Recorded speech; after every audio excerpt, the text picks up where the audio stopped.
এখানে দ্বিতীয় অঙ্ক কোষে দেখি 1.1 দ্বিতীয় অঙ্ক। মা আমাকে 60 টাকার 5/6 এবং দাদাকে 45 টাকার 7/9 দিয়েছেন। তাহলে মা কাকে বেশি টাকা দিয়েছেন? তো কী করব?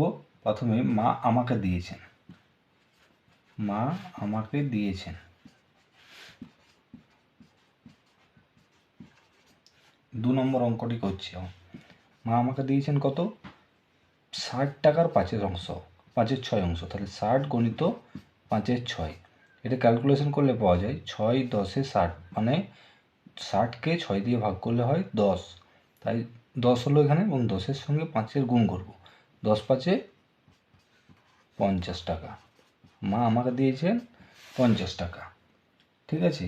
তারপর মা দাদাকে দিয়েছেন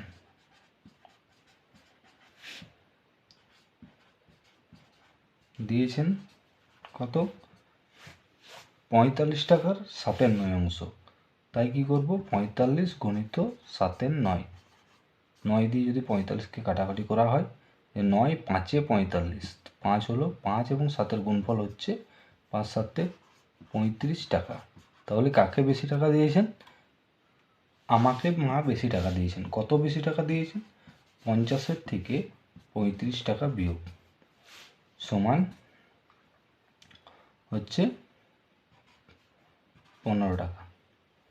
তাহলে মা আমাকে দিয়েছেন বেশি, এবং কত টাকা বেশি? 15 টাকা বেশি দিয়েছেন। এরপর আমি 3-এর অঙ্কটা করব।